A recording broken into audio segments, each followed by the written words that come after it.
Bismillahirrahmanirrahim. Assalamualaikum warahmatullahi wabarakatuh.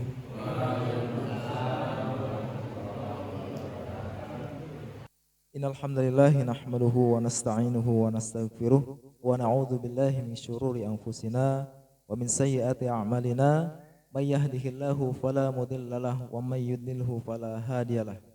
Asyhadu an la ilaha illallah wahdahu la syarikalah wa asyhadu anna Muhammadan abduhu wa rasuluh la nabiyya wa la rasulahu ba'dah amma ba'd.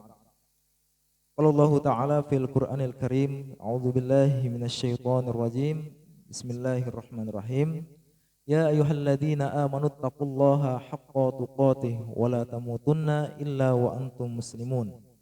Wa qala nabiyina Muhammadin sallallahu alaihi wasallam fi hadits syarif, ittaqillaha haitsu ma kunta wa atbi'is sayyi'atal hasanata tamhuha wa khaliqin nasa bi khuluqin hasanin amma ba'd.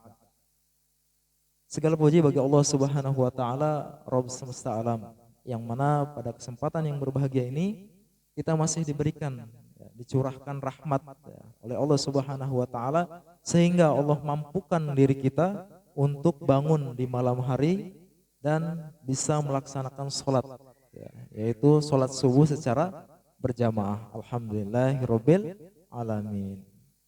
Karena banyak di luar sana orang yang tidak Allah mampukan dirinya untuk bangun di subuh hari. Nah, maka dari ini nikmat yang pertama ketika bangun, ketika kita tidur, yaitu yang pertama adalah bangun. Bangun daripada tidur. Karena ada Pak, Bu, ketika tidur bablas, tahu-tahu bangun-bangun sudah di alam kubur. Man rabbuka, nah kan repot, seperti itu. Maka dari itu Rasulullah Shallallahu Alaihi Wasallam menyontohkan ketika kita bangun tidur, hendaknya kita membaca Alhamdulillahilladzi ahyana ba'dama amatana wa ilaihin nusyur. Yang artinya alhamdulillah segala puji bagi Allah, ahyana, yang telah menghidupkan kami atau kita, ba'dama amatana, setelah kita mati sejenak.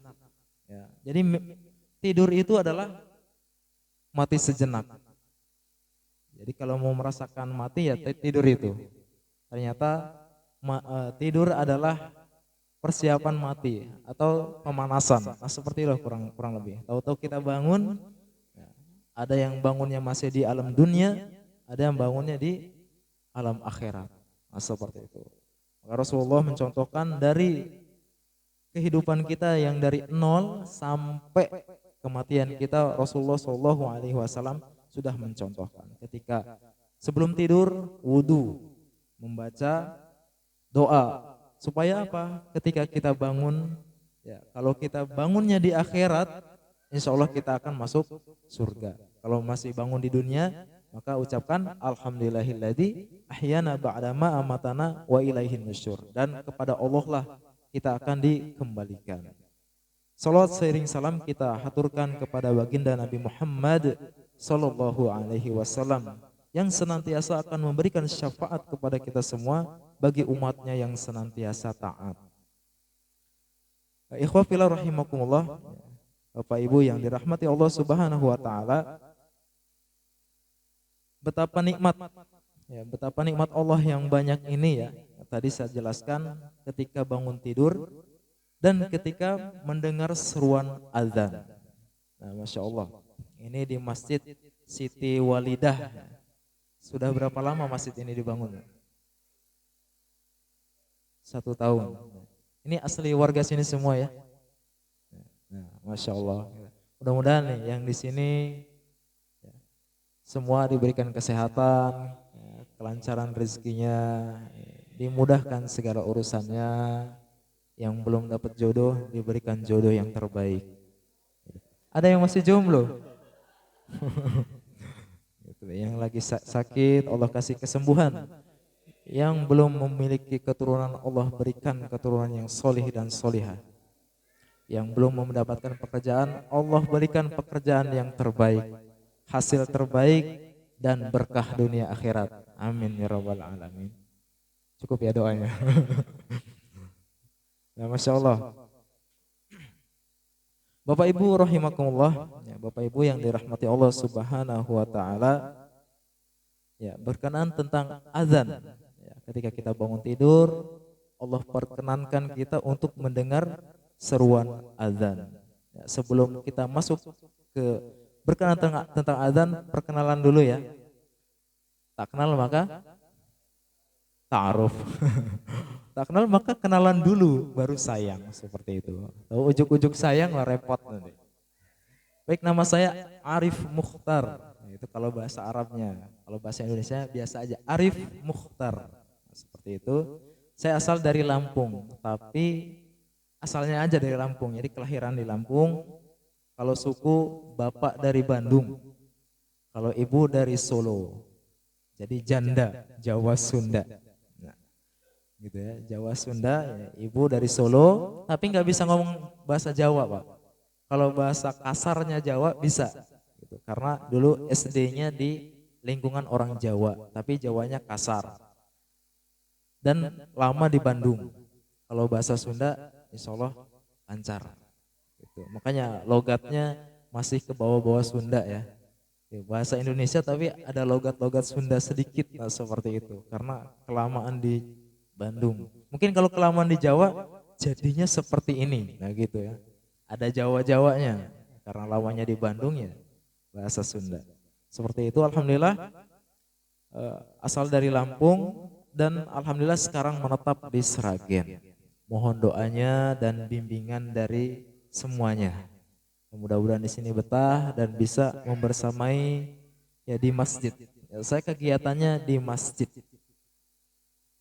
Alhamdulillah, saya memang dari dulu senangnya megang mic, tapi bukan ceramah Pak Bu, yaitu azan. Saya memang suka azan dari kecil. Ya, ada kisah ya. Dulu saya nggak bisa azan, ya, karena termotivasi karena diejekin terus sama temen, akhirnya latihan dan kebablasan. Jadi senang di masjid. Memang dulu kita itu waktu kecil itu senang main. Nah, waktu anak-anak segede gini ya, sebelum sekolah itu senangnya main di masjid. Tidur di masjid, mainan di masjid, ya beranteman di masjid, semuanya kegiatan ada di masjid. Sampai saya pernah ya teman-teman itu dijailin lagi tidur di masjid, dimasukin ke keranda. Nah, seperti itu. Itu sering banget. Atau dimasukin ke liang beduk. Jadi teman-teman yang susah bangun tidur diangkat, dimasukin ke keranda, dipatiin lampunya, terus digangguin. Nah, ada yang ketawa, ada yang ngejerit ya, ada yang nangis dan sebagainya. Ada juga yang dimasukin ke dalam beduk. Saking susah bangun, masukin ke dalam beduk. Nah, ketika sholat, duduk, nah kejedut dia. Nah, seperti itu. Alhamdulillah. Sekarang kegiatan di Masjid Raya Al-Falah. Jadi muadzin. Ya, kadang-kadang sesekali ngimamin. Sesekali juga ngisi kultum, kuliah 7 menit. Nah, seperti itu. Dan alhamdulillah sekarang bisa bertemu dengan antum semua.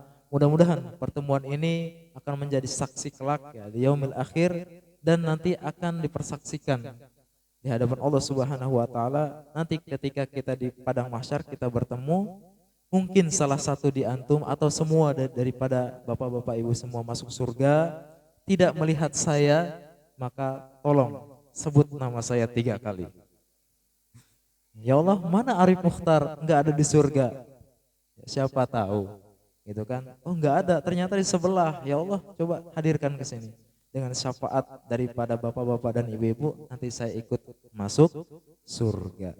Itulah fungsinya teman yang solih, yang akan memberikan syafaat di yaumil akhir. Baik, kita masuk ke pembahasan. Jadi azan ini merupakan, ya karena saya hobi azan ya, jadi kita sekarang akan membahas tentang azan, gitu. Tafsir azan. Jadi awal mula ibadah yaitu dengan dikumandangkannya azan atau pertanda dikumandangkannya azan.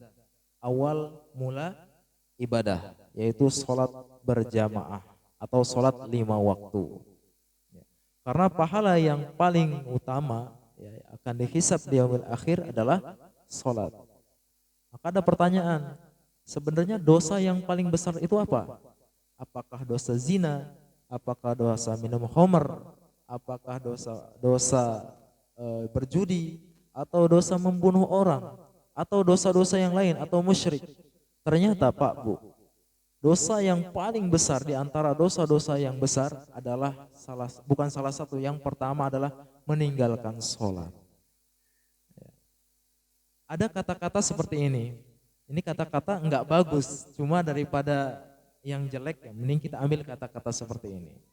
Saya ini nakal, yang penting saya enggak meninggalkan sholat.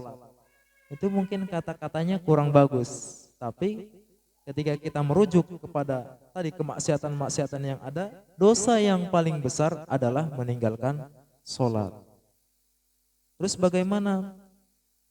Ya, sholat itu penting, yang penting sholat. Yang penting sholat, sholat itu penting.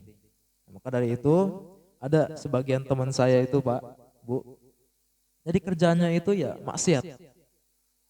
Maksiat ke sana sini ya minum, ya lain sebagainya, namanya anak muda ya. Tapi nggak pernah meninggalkan sholat. Saya tanya, kenapa seperti itu? Yang penting saya sholat.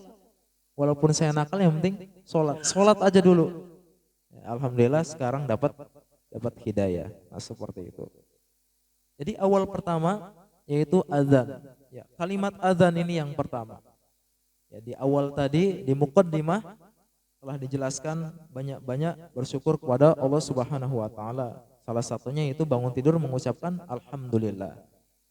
Dan setelah syukur ya, kepada Allah Subhanahu wa taala, tentunya dengan rasa syukur itu kita memaksimalkan ibadah kita kepada Allah Subhanahu wa taala.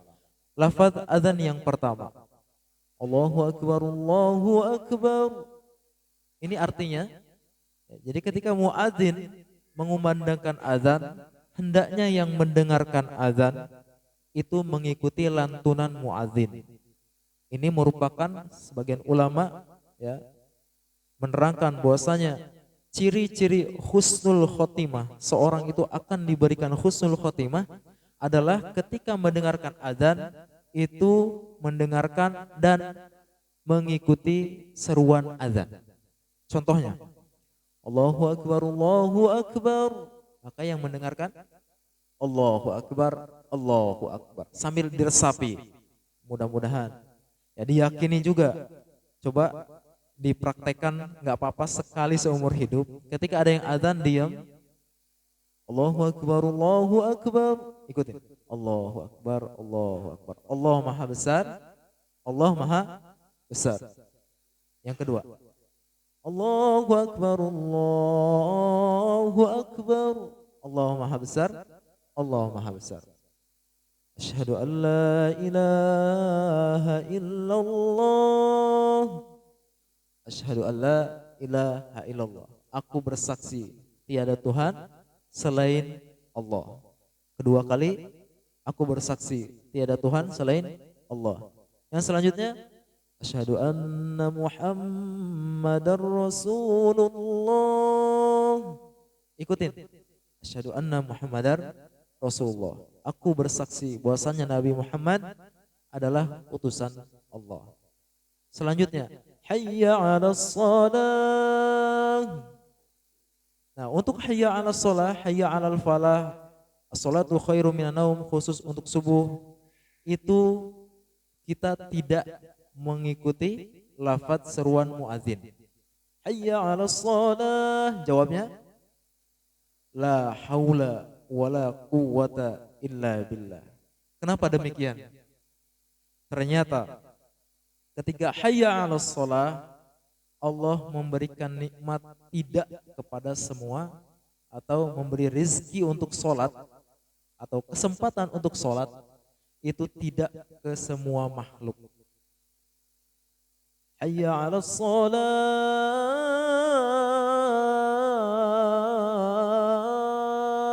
Ada yang lanjut bekerja.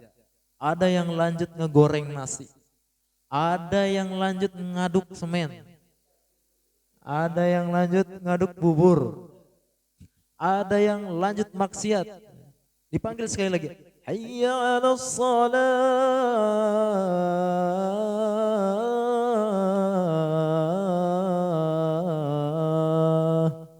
masih lanjut, nggak ngejawab, lanjut jalan. Ada yang masih sibuk dengan HP-nya, ada yang masih sibuk dengan mimpinya, ada yang masih sibuk ngetik pelajaran atau pekerjaannya di kantor. Dan ini rezeki tidak dikasih kepada kepada semua orang. Makanya kita mengucapkan la haula wala quwata illa billah. La haula, tidak ada daya dan upaya, wala quwata, dan kekuatan, illa billah, kecuali milik Allah Subhanahu wa taala. La haula wala quwata illa billah. Kalau bukan karena Allah Subhanahu wa taala, kita tidak dimampukan kaki kita untuk melangkahkan ke masjid. Makanya salah satu nikmat atau salah satu rezeki yang Allah berikan adalah kita dimampukannya oleh Allah Subhanahu wa taala untuk melaksanakan sholat. Seperti itu. Sholat utama di mana? Bagi laki-laki di masjid, bagi perempuan di rumah. Boleh nggak dibalik? Boleh. Jawabannya boleh, karena sholat umum. Kalau sholat 5 waktu memang di masjid. Tapi kalau sholat secara umum, maka sunnahnya di masjid. Sholat duha di masjid, sholat sunnah di masjid, sholat duha di rumah, sholat sunnah di rumah, qiyamul lail di rumah, selain sholat 5 waktu. Terus bagaimana kalau ada uzurnya? Kecuali uzur, ya tidak bisa jalan, hujan dan lain sebagainya, maka tetap melaksanakan sholat. Jangan sampai karena ketinggalan sholat di masjid, akhirnya udah kelewat. Nah, enggak seperti itu. Yang penting sholat, Pak. Bahkan ya, ketika kita lupa tidak melaksanakan sholat, maka kita wajib mengqodoknya, menggantinya, gitu ya. Ketika kita ketiduran mungkin, atau ketika kita safar mungkin, ya, kita wajib mengqodok sholat. Seperti itu. Ketika kita tidur, bablas dari habis subuh tidur sampai zuhur, bablas ke asar, bablas ke maghrib, bablas ke isya, bangun-bangun mau subuh lagi. Nah, gimana itu sholatnya? Itu tidur apa pingsan?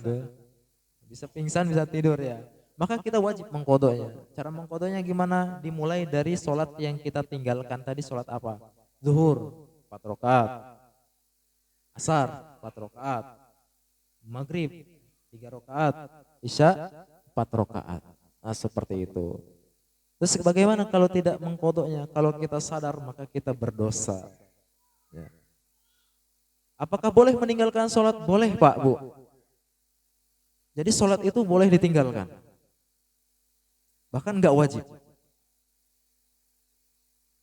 Dengan syarat, satu, masih kecil atau balita, nggak wajib sholat. Bahkan kalau dia sholat di masjid, aneh malah. Orang itu aneh, ini anak sholat kok, anak kecil kok sholat di masjid, rajin, khusyuk lagi, aneh. Seperti itu. Yang kedua, yang selanjutnya itu tidak berakal, yaitu dalam kurung gila, yaitu tidak wajib melaksanakan sholat. Yang selanjutnya yaitu wanita haid. Jadi kalau bapak-bapak kalau mau meninggalkan sholat, ya tadi masuk syarat 1, 2, 3 tadi.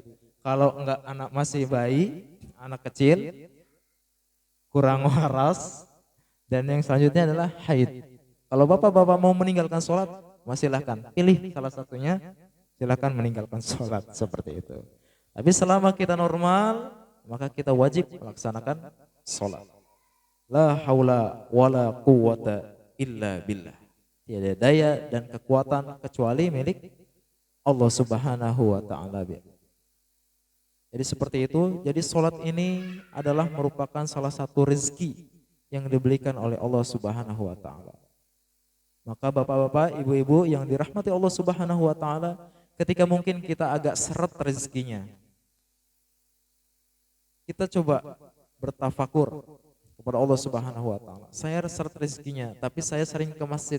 Nah, mungkin Allah ngasih rezeki berupa kita senang sholat di masjid. Nah, itu. Maka bisa jadi ketika Allah memberikan rezeki yang banyak, kita malah lalai. Maka dari itu ketika kita susah kita ingat Allah, ketika kita senang kita tetap ingat Allah Subhanahu wa taala. Yang selanjutnya di lafaz hayya 'alal falah.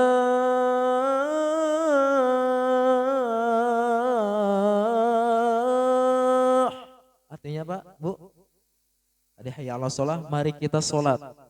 Enggak semua orang bisa salat. Hayya 'alal falah. Mari kita menuju kemenangan. Jadi muadzin itu mengajak. Mengajak dari awal itu sudah diajak. Allahu akbar, Allahu akbar. Allah Maha besar, Allah Maha besar. Asyhadu an la ilaha illallah. Suruh bersyahadat. Bisa jadi ketika azan meninggal. Ketika meninggal sudah membaca syahadat. Asyhadu anna Muhammadar Rasulullah. Hayya 'alas shalah. Diajak lagi. Ayo kita mendirikan salat. Mari kita menegakkan salat. Mari ke masjid. Kita salat sama-sama. Kita salat berjamaah. Seperti itu. Mari ke masjid. Hayya 'alas shalah. Terus dipanggil semua muazin di seluruh dunia, di antero jagat raya ini ya. Di seluruh masjid mengumandangkan adzan. Hayya 'alas shalah, memanggil mas dan mbak-mbaknya ke masjid.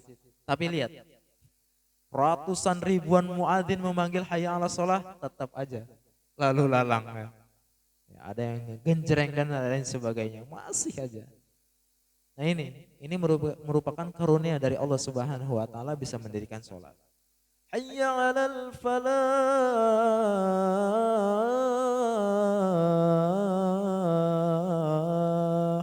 Mari menuju kemenangan.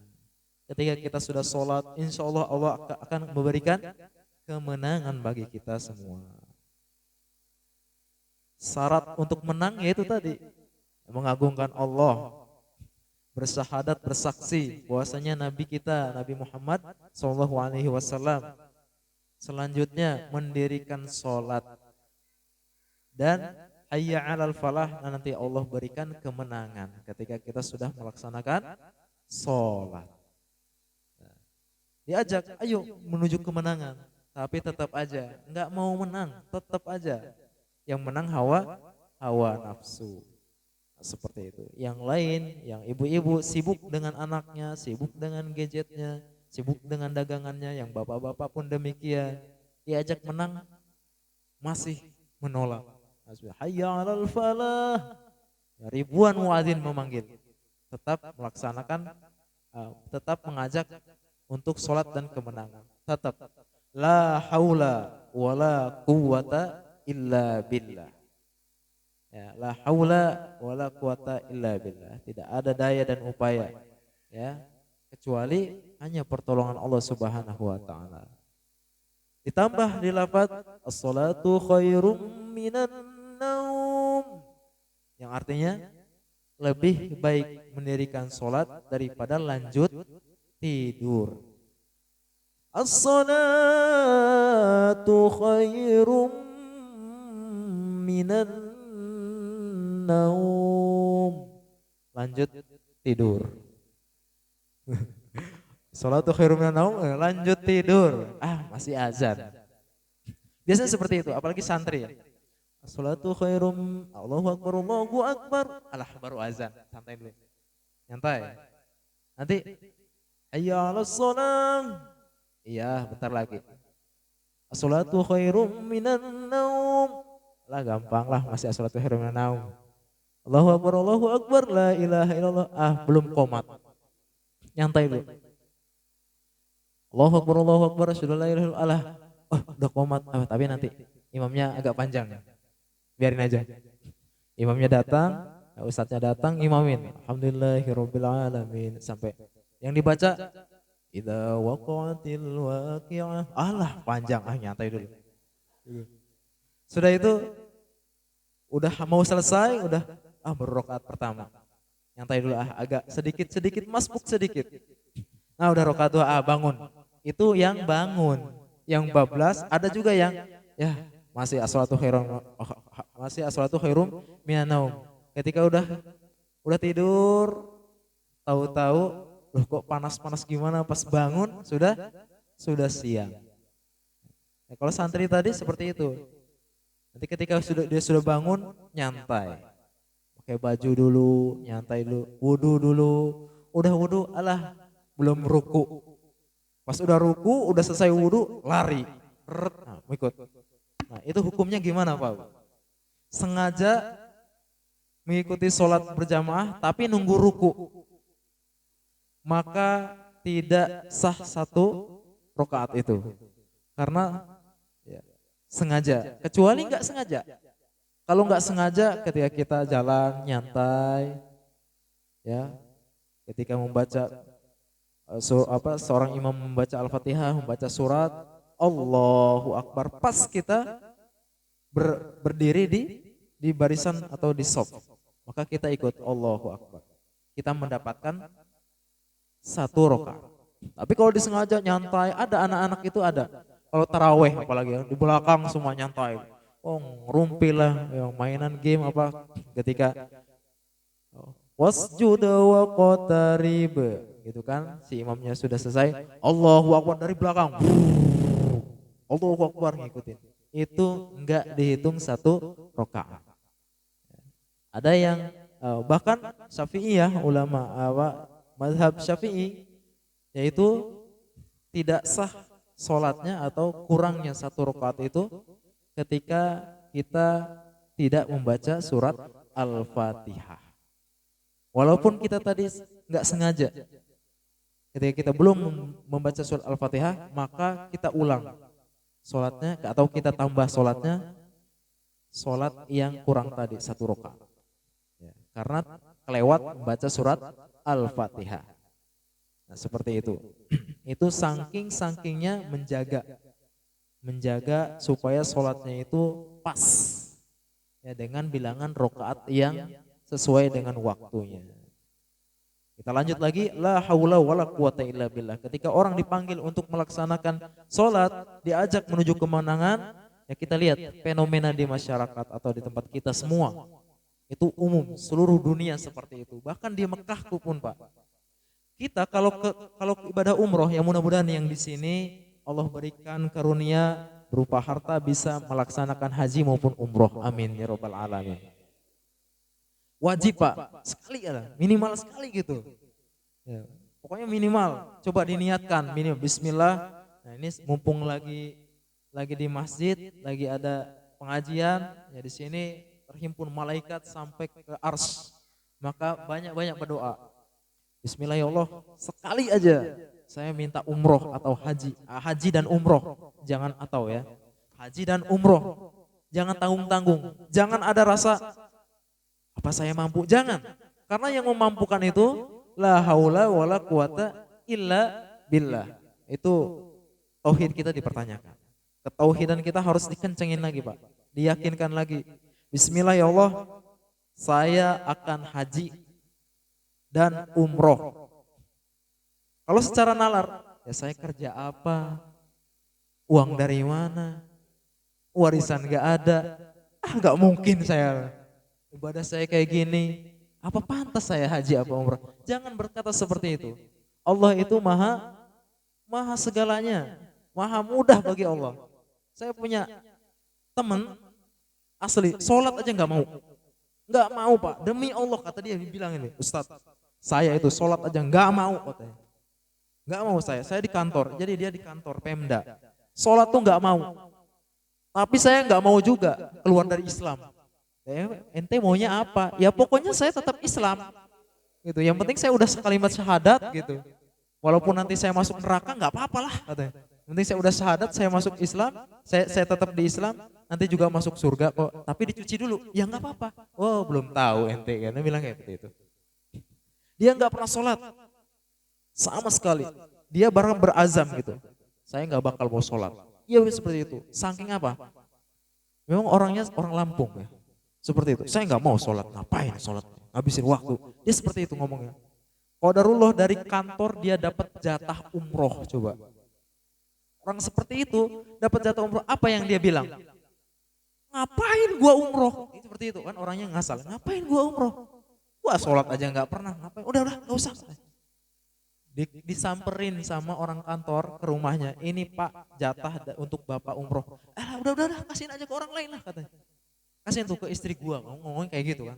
Memang agak preman orangnya. Istrinya nggak mau juga, nggak mau lah katanya. Orang bapak aja nggak umroh. Ya udah kalau gitu nggak usah.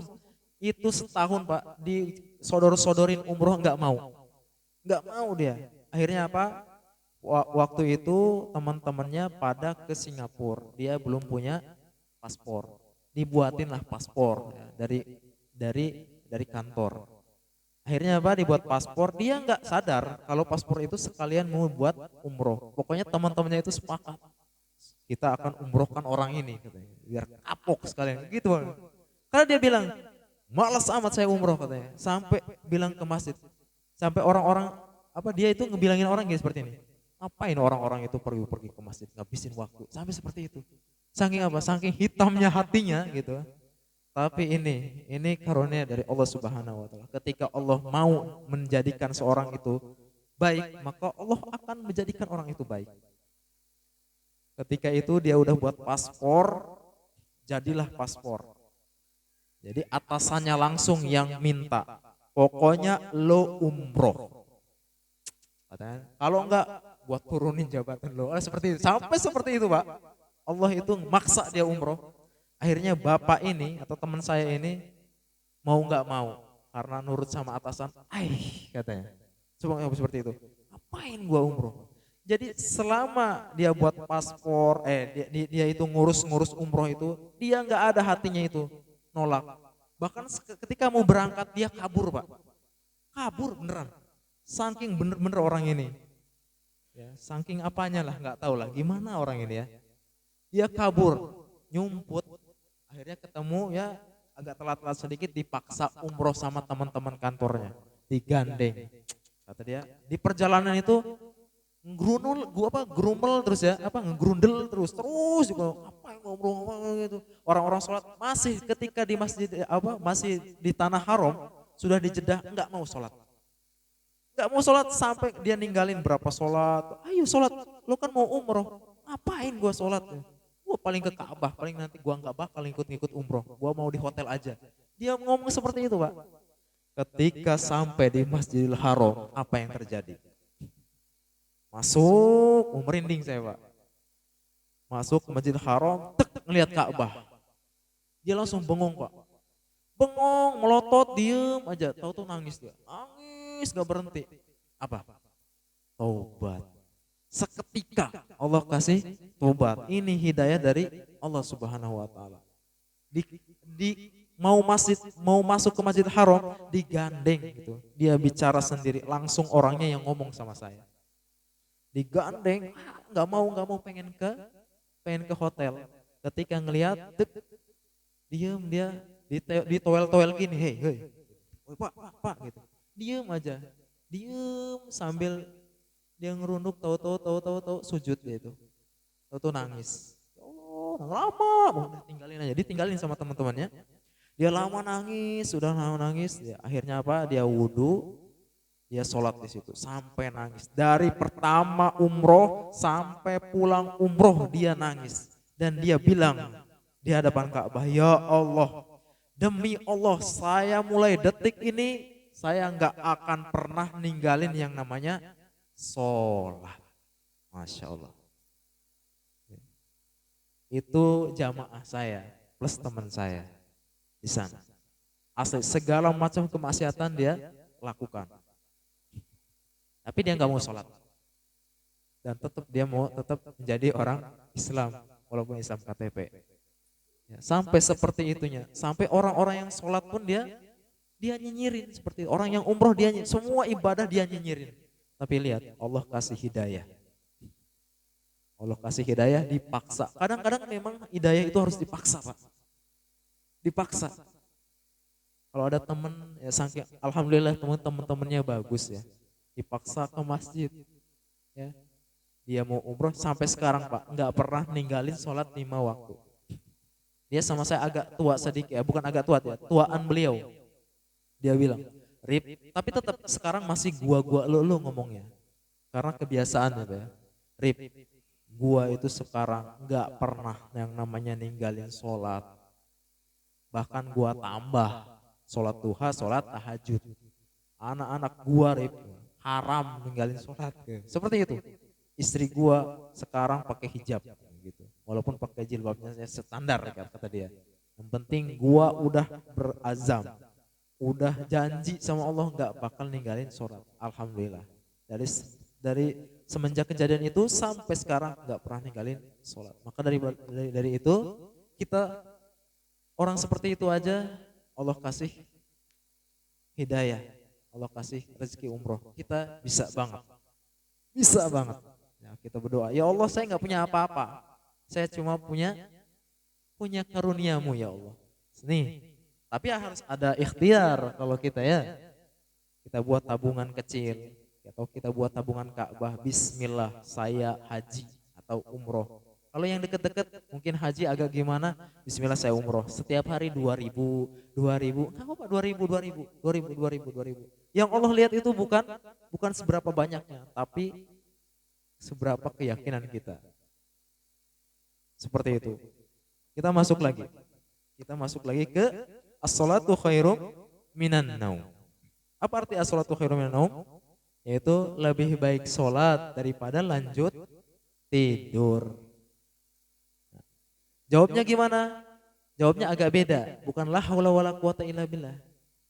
Tapi sodakta wa barorta. Itu jawabnya. Ketika as-salatu khairum minan naum, sodakta wa barorta. Saya bersaksi bahwasanya engkau benar. Sodakta, engkau benar. Wa barorta, dan engkau baik. Maksudnya ke siapa? Kita bersaksi bahwasanya muadzin itu benar, apa yang dia sampaikan benar, apa yang dia sampaikan itu kebaikan. Nah, makanya pahala muadzin kenapa besar? Karena banyak yang bersaksi. Kalau imam itu hanya didoakan ya supaya amanah oleh Rasulullah SAW, kalau muadzin itu dijamin, insya Allah dijamin masuk surga. Kenapa? Karena setiap yang mendengarkan Allahu Akbar, sejauh suara itu mengalir, sejauh itu juga semua jadi saksi. Berapa radius tuh? Nanti apa? Apa aja yang jadi saksi? Ada hewan, ada manusia, ada jin, ada tumbuh-tumbuhan, ada bebatuan. Makanya bangga Pak jadi seorang muadzin. Kalau bisa nih muadzin ini rebutan Pak. Rebutan. Karena hadisnya seperti itu. Kata Rasulullah apa? Kalaulah seorang itu tahu pahala muadzin dan sop paling terdepan. Kalau enggak dapat sop dan muadzin itu kecuali dengan undian, maka dia akan diundi. Saking apa? Saking besarnya pahala muadzin dan sop terdepan. Nah kalau kita enggak, maju. Aduh, gitu. Repot itu kan. Coba lihat kalau di masjid-masjid ya. Ketika sop kok kayak angker gitu. Maju ke belakangnya. Harusnya gesek-gesekan, sikut-sikutan gitu kan. Pokoknya saya ke depan. Saya azan. Tapi ya azan juga harus tahu diri juga gitu kan. Jangan sembarang azan juga. Makanya alhamdulillah ya, ini ada muazinnya ya. Ada muazinnya, ada imamnya ya. Ada imamnya. Ini harus bangga. Karena muazin itu nanti a'naqon yaumal qiyamah. Ini lehernya itu paling panjang kayak jerapah. Tapi jangan dibayangkan. Saya kalau mau jadi muazin nanti leher saya panjang. Enggak seperti itu. Maksudnya Allah berikan kemuliaan di antara orang-orang yang lain ya, manusia di antara manusia-manusia lain. Seorang muazin itu nanti bersinar. Itu dimuliakan, bukan lehernya, itu leher itu simbol aja. Simbol bahwasanya orang yang beda. Seperti itu. Ini sampai jam berapa Pak? Jam 5 berapa? Seruk udah selesai ya? Wah ini 12 nih. Oke, 12 zuhur. Baik, yang terakhir. Ketika as-salatu khairum minan naum ditutup. Allahu Akbar. Diingatkan lagi. Allah Maha Besar. Tetap enggak mau minta sama Allah. La ilaha illallah, tiada Tuhan selain Allah. Tiada Tuhan yang berhak disembah kecuali Allah. Plek, meninggal. Insya Allah syahid. Ya. Itu ketika muazin meninggal, syahid. Ketika yang mendengarkan azan meninggal, syahid. Maka bapak-bapak, ibu-ibu sama pahalanya. Terus ibu-ibu gimana kalau enak amat jadi bapak-bapak azan, pahalanya besar. Terus itu nanti di yaumil kiamah akhirnya panjang. Ibu-ibu gimana? Ibu-ibu juga sama. Yang azan dan yang menjawab azan pahalanya sama. Maka kalau enggak kebagian azan, jangan berkecil hati. Diem di masjid, ajakin anak-anak, ibu-ibu apa istrinya kumpul. Diem. Allahu Akbar, Allahu Akbar. Jawab. Allahu Akbar. Insya Allah pahalanya sama. Mudah-mudahan ini sebenarnya masih panjang ya. Baik, mudah-mudahan yang pendek ini dan kebablasan itu menjadikan memberikan manfaat ya, walaupun sedikit ya, lebih dan kurang saya mohon maaf kalau ada kata dan tingkah laku yang kurang berkenan. Kepada Allah mohon ampun. Kita tutup.